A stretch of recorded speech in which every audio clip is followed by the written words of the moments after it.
Yeah, that's Yeah, all I I really saw have. people, saying that it was like disingenuous, because that's not the way that Black people interact with the brand. That's not how And you interact with the brand. correct, that's not how you interact with the brand. And I agree that it is aspirational, and their market is the affluent, and there are Black affluent people or Hmm.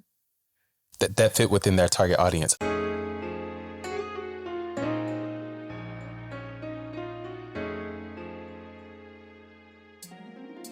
What's up, Janelle? Hey, Bronzy. How are you doing? How's it going? It is going. I am in Portland, but I was in Seattle this weekend hanging out with a homie who is moving back to LA. Boo hoo. Oh, Just losing them one after the other. well, you really are. It's Right. crazy. But no, it was a fun weekend in Seattle. Uh, How far is how, Seattle from you? Is it like a it was a 2 hour 3 hour drive? drive. Three Three hour? hour Okay. drive. Yeah. I mean, depends. I Yeah. got I got the little I got the Yeah. fast BMW, so let's say two and a It half. depends on how you, yeah. 2.5. How about you? That How are you? sounds fun. I'm good. This weekend was pretty chill. Work has been crazy. A couple of big projects. That's always fun, isn't it? And yeah, I was just telling you off air that I made it to the playoffs in my tennis, my tennis league, my local tennis league. Yeah, clap it up for me. Congrats. Yes. Another Lost reason the why I will first not be round, playing but you guys. well, yeah, you gotta get some lessons so you step on the court with us. Listen. But we can give you lessons. We could be that. We could be that for you. Yeah. I mean, I think step number one, I have to buy some like proper tennis shoes, which is where we stop. Well, yeah, because the Mew Mew is not going to be I can't beat you in the Mew Mews. Your no. ankles is gonna be broken. Okay. Right. But yeah, everything's good on this end. Dope. Amadi, producer, camera. I'm doing well. Happy to be here. I'm glad to have you. All right, Glad to have cool. you. It is a school night. We got some things to talk about in Above the Fold. Are you ready to hop in, Janelle? Let's do it. What we got? All right. So first on the docket, I'm sure everybody at this point has seen the Ralph Lauren Oak Bluff. Is it Oak Bluff or Oaks Bluff? Oak Bluff Oak Bluffs. collection. Mm-hmm. So I think this is like Oak Bluff. yeah, like the third or fourth iteration of their like partnership with Spelman and Morehouse. I think we talked about it before. James Jeter, the creative director of Ralph Lauren, is a Morehouse grad. Was never, I mean, he's always kind of been in the background, been in the mix over there. So I think even before when their partnership with Spelman and Morehouse was first kind of announced, he was maybe not the creative director, but was definitely like on the team. And so this year they decided to take it to Martha's Vineyard to highlight the, in particular, the community of Oak Bluff and talk about just kind of the historic, the history behind that particular neighborhood and how it was a place where kind of, Black folks could go and vacation during the summer, and things of that nature. So it was a beautiful collection. I think that it's also one of those instances where we talk about like, did the brand do it the right way, or are they just kind of co-opting and borrowing the aesthetic? And again, having someone like James Jeter at the helm of something like this, it seemed like it was done very intentionally, like a true partnership with the schools, giving back to the schools and things of that nature, giving back to the community, highlighting aspects of the community. So we can start there. There's definitely more layers to this story, but we can start there. What were your thoughts on the collection and the campaign? Well, for one, I thought the collection was pretty fire, especially how it's tied to that subculture, I guess, like the Black part of Martha's Vineyard. Did you get a chance to look at the documentary, like the 22-minute spot? 22 minutes? No. Yeah, it was a long form documentary, kind of like talking about the history. Had really good like what do you call those montages, B-rolls, like the curated, edited parts, but also that was woven into interviews and people from the actual town talking Yeah, I about it, saw. talking about how it's been in their generation, like their families for generations. And Mhm. you've had people from like 4 generations back talking about their grandparents had it or parents had it and it was passed on. It was really, really good, really compelling. I learned a lot that I didn't know about Oak Bluff. And so check the box there. 2, I think having the first Black creative director, these are the stories you would expect a Black creative director to tell. Also, shout out to Joshua Renfro, who's the art director for this, friend of the show. Yeah. So yeah, I thought it was dope. I know there are corners of the internet that have opposing feelings. So kind of Yes. wanted to get your thoughts on that piece too. Yeah. I mean, so I feel like anytime the Black elite, or whatever we want to call That's fine. this Yeah. sector of the Black community, like anytime they're like the Jack and Jill Blacks get a Yeah. little look, Hmm. people are gonna be mad, right? Like people are always mad, and I get that to some extent, right? Because Polo has always been an aspirational brand, and so some of the pushback that I've seen, or people talking about the fact that, like, in the Black community, how Polo is worn, and like talking about the story of the low lives, like the folks that Hmm. were like, in New York scamming and stealing the shit to look fly on the street, Boosting. boosting Yeah. or whatever. But that's not aspirational, right? Like when I think of Polo, I'm thinking of those campaigns that had Naomi Campbell and Hmm. um Tyson what's Beckford. yeah, Tyson Tyson Beckford. Beckford.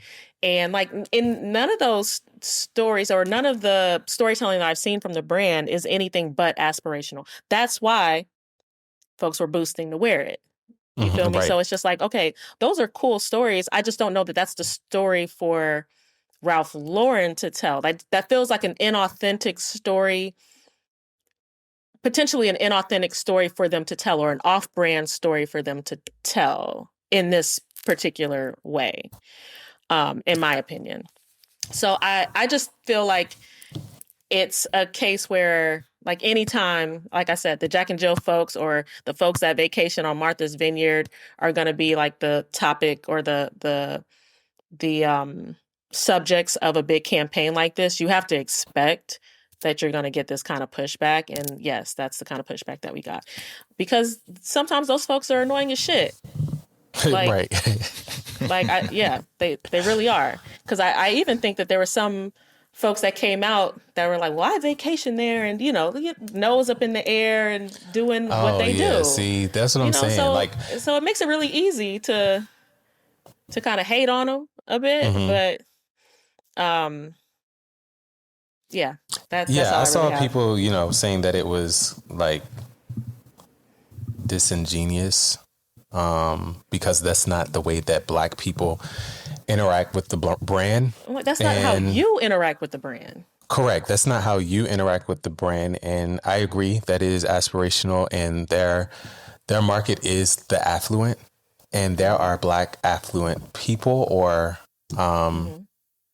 that fit within their target audience. I also like the idea that they embraced a more nuanced version of Americana. Like, Mm-hmm. and generally when you see Americana from like this standpoint, it's always like the Ivy League, kind of like prep school and prep look, and the white people. And it's like, that's not all that has this.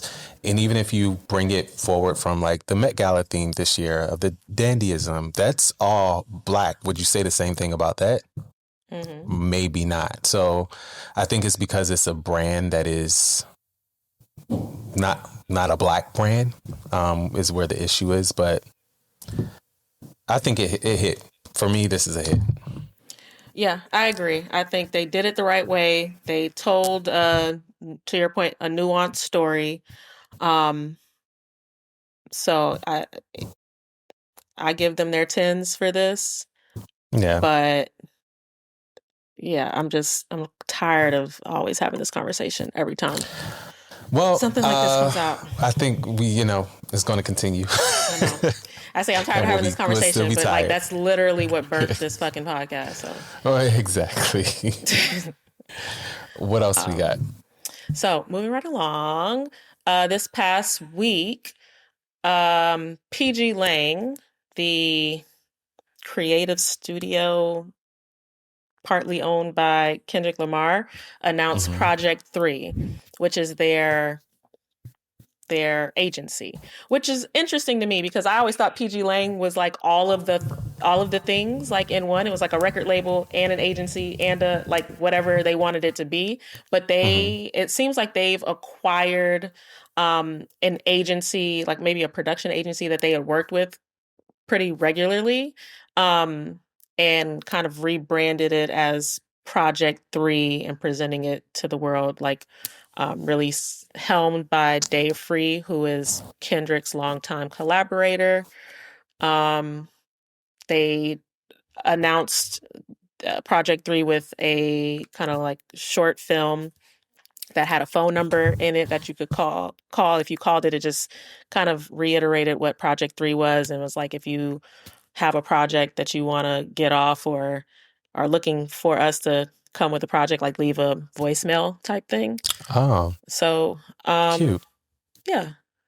Yeah, I'm excited to see where they go with this. And obviously, pgLang has done some brand work in the past. I think they produced that Gatorade spot that we recently talked about with Kendrick Lamar. They've done a lot of Cash App work. There's something else that I'm forgetting right now, but they've ventured into brand work before. But I think this is like their official, like, no, we have a full offering of like creative strategy, like all the things that they can offer a brand. Yeah, so they said they're offering creative direction, brand design, strategy, and much more. I remember that they launched. We talked about this. It felt like so long ago. But from what they said in their statement, originally launched as an at-service company for creative, but they realized that they couldn't fulfill the scope, so they had to build like their infrastructure, and so it's taking that time to do so. And now they're ready to launch as like this full service agency, and I'm excited. I think when creative people do creative things, a lot of times it's a hit. So like having Kendrick Lamar, even if he's not obviously doing the day to day, like this is me, this is what I envision, I think is helpful to have like his visionary at it. Yeah. And also, like, because of the fact that you've seen the creative output from pgLang, like, Right. you kind of know what to expect, or like the level of creative to expect. I remember, maybe like 4 or 5 years ago, maybe around the time we were starting this podcast, everybody was opening their own agency. Even folks who like I've never even heard of or seen, like your creative POV, were opening up agencies. So this kind of felt a bit nostalgic. We talk a lot about that's crazy. We talk a lot about celebrities and their liquor brands and their beauty brands, but we often forget about the celebrity agency phase. Yes. So this brought a little of that back. I'm here for it. Same. We will keep our eyes on this space to see what they come out with. Moving right along, we're now entering our Beyoncé segment. We have one every episode. So Beyoncé and shout Levi, out first of all to the wrapping up of the Cowboy Carter tour. What an amazing experience! Amazing, I'm but gonna also miss the videos on my timeline. Amazing, but can we talk about how Vegas got what they got versus like Everybody else? Yeah.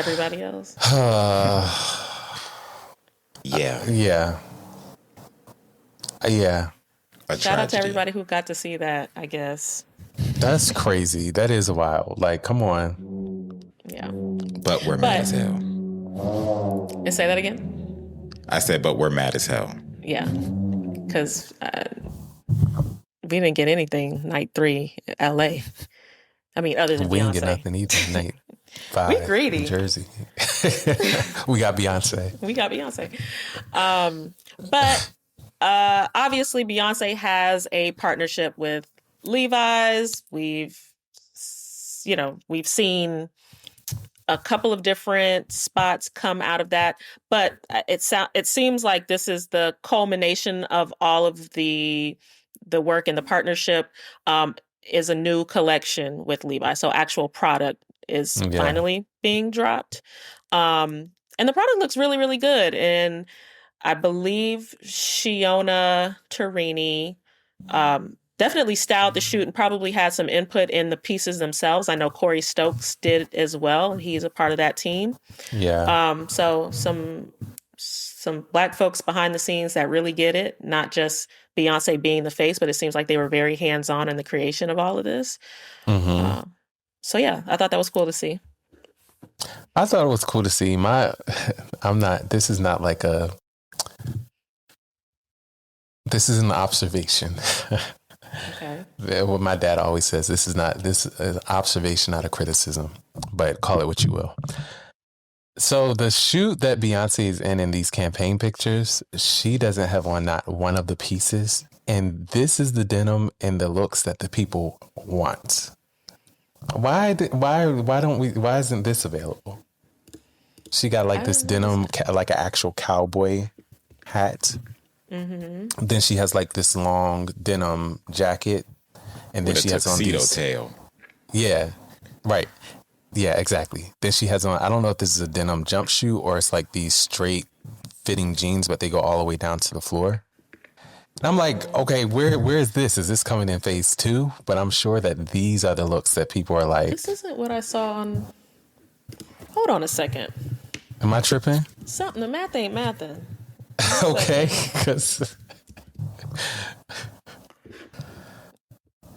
because what you see, you saw a shoot of Beyonce. And you thought those were the pieces? That's what I thought. I think that is exactly what happened. Mm-hmm. No, these pieces are different. If you go on, send me that link. If you go on Beyonce's website, she got some of the stuff she's wearing in the shoot on here. Am I bugging? There's denim jackets, one with the like embellishments on it. Same thing with the pants. Oh, okay. Maybe her site has the exclusive. I didn't see that on the Levi site. Yeah, that's why I was like, wait a minute, this is not what I saw. Yeah, there's a couple pieces. Okay, sprinkled it around everywhere. Looks like. All right, got you. Okay, this is better. Still not the full, but it's better. Close enough. Okay, but I remember when we visited this conversation earlier on. This was probably before this tour started, and I was just like, "Oh, okay, it's fine, like whatever." I've insert clip now, here. It started clocking. It's clocking to me now, and I'm okay with it. Like I like this collaboration. I like how she incorporated it with the tour. It's a big moment. Denim, cowboy. Goes together. 2 hands to heaven. Levi's, 2 eyes. Everything is working. Question. Yeah. Question. What do you think came first, the brand deal or the song? The song. You really think so? That's hard. I think. I think the song. I don't know. I don't think so. I'm gonna say the song. I'm not rolling. I think if the song came first, it was very deliberate. I bet that pitch deck or somebody on her team was reaching out as that track list was coming out. Okay. Yeah. Yeah. I can't say that. I was going to say, but I'm not saying. If you is that really that's probably how Post Malone ended up on the song. What you mean? I don't think he was originally on the song. They probably went to Levi's and Levi was like, "Oh, let's cut the deal. Can we put like fuck out of here?" No. Right. Post No, Malone I makes think all she that wanted him. You don't get to dictate to me who's a feature on the song. I'm just going to put Yeah. Levi's in the name, and y'all better be happy. Yeah. You don't like Post Malone, do you? He's fine. Okay. I don't have an Take him or opinion leave on him. That's what I'm saying. other than he Look like maybe you know exactly what I was about to say. Oh my God. That's funny. Wow. So yeah, are y'all gonna get any pieces? I'll probably cop a t-shirt or something. Yeah, the denim doesn't look bad. I just don't need any more denim right now. But it harkened back to my I definitely had some like House of Darion jeans back in the day, Oh. which was funny because they didn't come in my size. My grandmother had to hem them, Oh my God. had to snatch them on up for me. I was like, I really have to have these jeans. But no, I'm probably like one or three people Oh wow. that supported House of Darion. I mean, get it for the nostalgia, this nostalgia of it all. Let's see if we can still Not one or still three find it. people. Girl, shade. I mean, I will not have it. I will not have it. did you have the bedding too? The bedding? No, I just had. Didn't one she pair have of House of jeans. Darion bedding? I didn't see that. I can't Maybe. deny or Maybe I'm confirm. tripping. I'm tripping. Maybe I'm tripping. I had a very premium pair of denim pants. That's it. But yeah, so anything else on Beyonce and Levi's? No, nothing else. Fun fact, she did film part of that like 2 towns over from where we live. Damn, and nobody I gave was you like, why wasn't I outside? Nobody tipped y'all off. All right. Did Melina no. Mitsoukas do this last piece too? She did everything, right? I'm assuming. I think she did everything. this. I think Okay. everything was like tied together. Oh, that's cool. Because like Melina and Shiona are like really close and, and keeping it all in the family. I like it. All right, moving right along. I wanted to talk a little bit about Hoka. And like, not really, I'm still formulating my thoughts on Hoka, but I just feel like I'm starting to see them a lot more than I was before. I would like you to say more because is Hoka the same brand that you took issue with on the soft running? No, that was on. That was on. That was on, yeah. But either way, I mean, even if it were them, that would still stand. I'm just saying I'm starting to see more Hoka in pockets of culture. Let's put it that way. So like this partnership with like Supervision Studios, and then they have a partnership with Badu Spencer, and I'm like, I see what y'all doing over here. It feels deliberate. I'm gonna keep an eye on it. Yeah, but I mean, I think like that's kind of what they have to do. Are you about to be rocking Hokas in about 2 years? I feel something happening. You never know. Will it take the right campaign or the right packaging, the right story? What will it take? These days, all it really takes is catch me on a good day and have a good design. Okay. Okay. Right. Some of these latest purchases, I'm like, you got me. Yeah. Okay. You got me. But yeah, there seems to be some effort on their end to like insert themselves in culture is all I'm saying. Like I said, I noticed it with this Supervision Studios campaign. Supervision Studios is a Black-owned clothing brand, like streetwear brand out of LA. Badu Spencer, I saw that they partnered with them. That's also a Black designer. I'm not sure where they're based. But yeah, just little things I've noticed. I don't think I've noticed much from Hoka. So not until you drop this in and I start looking, but right. It's a good call. I think we'll be paying more attention now. And as we start seeing more of this, we'll be discussing it.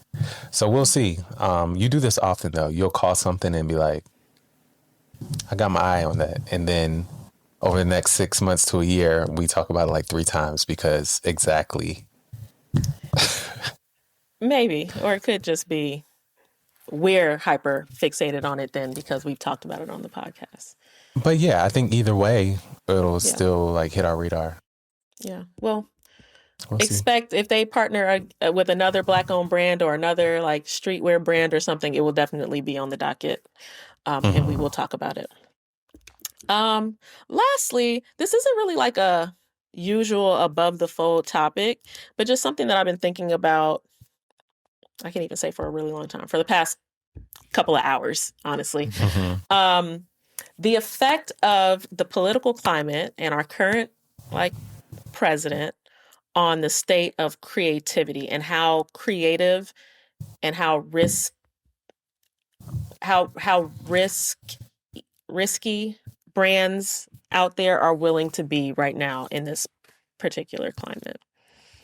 I just feel that, I just feel that I've noticed a lot of brands they seem to be becoming a little hyper aware of not pissing either certain people So you off, think they're risk adverse? Yes. Pissing certain demos off, or the demo that they are willing to piss off has shifted a little bit. What are your thoughts? Have you noticed any of that?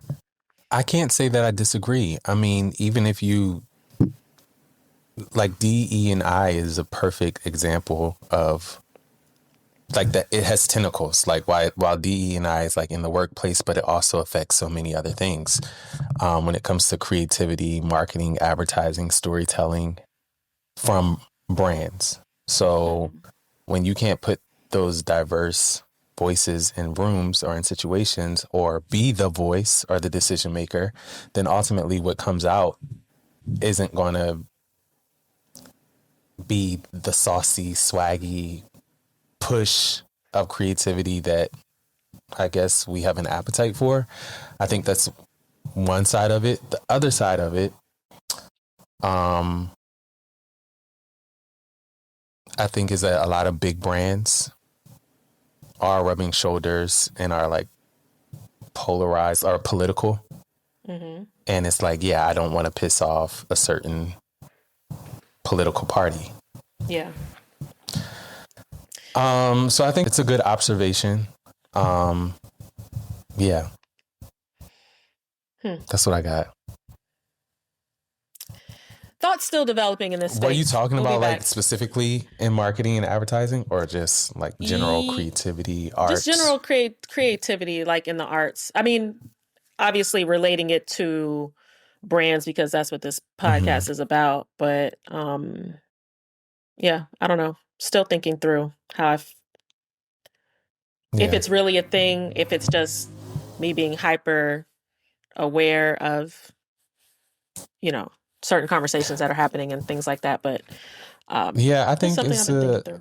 it's definitely a thing. Like even think about when we first started the podcast and how much either you had people like brands trying their darnest to capture the attention of the Black consumer, to say like we're checking the box, whether it was performative or they did it and it was terrible.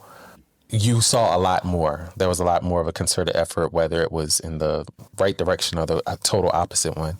Now it's not so much of an effort anywhere. Well, not that much. We're not getting as much as we were. When you look at like May 2020 to now, the pendulum swing that we have seen is. I mean, every February we insane. were on the lookout. Like, what's happening? What they about to say now? Who's about to get it wrong? Now they like, child. This February they were like, okay, what? February. Why are you looking at us? Right. Yeah. Yeah, that's all I got on the topic. Okay. Cool. I know we wasn't going to mention this, but shout out to Jalen Hurts and his Sprite commercial. I'm an Eagles fan, and Jalen is QB1 MVP, and he's the first NFL player to get a deal or do like a brand partnership with Sprite. So, congrats. Oh, dope.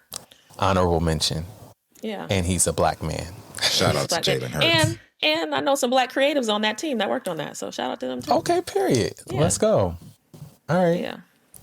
Well, cool. Dope. That wraps up Above the Fold, right? Anything else? No. That wraps up Above the Fold for this week. And we'll now go into Guess That Spokesperson. It's my week to give you the clues, right? It is. All right, let's see. The brand is Uber. And here are the clues. She was once a backup singer for Grammy award-winning R&B artist Monica. She made her Broadway debut in 2003. And she has appeared as a contestant on multiple reality competition shows in different countries. In different countries? Miss Mama is international. Okay. And what did she do in 2003? Broadway debut. She's been on Broadway. She's been on multiple singing shows, and she used to sing backup for Monica Gunica. Yes, Gunica. Huh. Has she released any music in the past 3 years? No. That didn't help me. I mean, not like... No. Was she... No, that doesn't make any sense.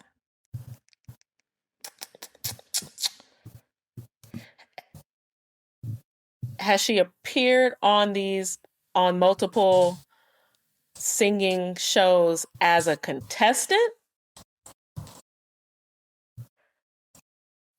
Yes, mix, yes. So she's been both contestant and a host.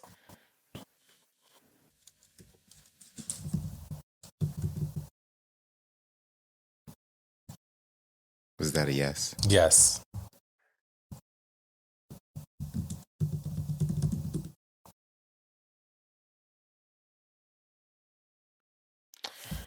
Backup singer for Monica? Okay, she may not have had a long stint of singing backup for Monica, but she did sing backup. Here you go.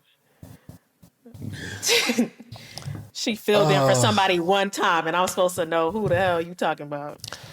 Okay, here's my last. She was engaged in 2018 and called the engagement off.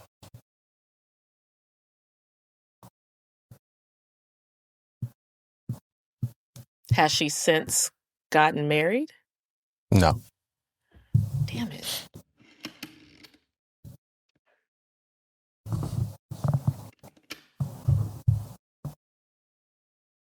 I'm lost. You got me. It is. Are you giving up? No. Yep. You're not going to give it a shot in the wind? Sure, I'll give it one guess. Is it... I was about to say something real. I was about to say Keke Palmer, since she sings and whatnot. Janelle, you have got to be stopped. No, I give up. All right. If I told you that she performed at the Super Bowl, would that help at all? She performed at the Super Bowl singing backup for Monica? It's Michelle Williams. I knew I was going to say Kelly, but you said she didn't get remarried, and I was or that she didn't get married, and I was like, it couldn't have been her. Damn. Yeah, Michelle was married to that. Engaged to that pastor guy, Chad. That white guy. Chad. I remember. Yeah. Yeah. Michelle sang backup for Monica. I'm assuming that's before Destiny's Child. Yeah. It was actually right before. Interesting. And she was, I think they met at like a gig. She was on multiple singing competitions? It's Masked Singer. She was in the reality TV show, Love Healthy something, with her new fiance. And then she did Masked Singer in a couple different countries. I didn't even know they had Masked Singer in the other Chad countries. Loves Michelle was a reality TV show she had. Yeah, so it was a couple of things. Okay, all right. And she riding with Uber. I did know that. I should have known that. I remember that. We Yeah. talked about that spot up here. Yep. All right, that was a good one. Cool. All right. That was good. I'm glad that I was able to give you some good clues and get you stumped without giving it away. I got you next time. All right, going with your black ads or that ain't it. Janelle, do the honors. Ooh, this is a hard one for going with your black ads, but I think I'm going to have to give it to Ralph Lauren and James Jeter. Okay.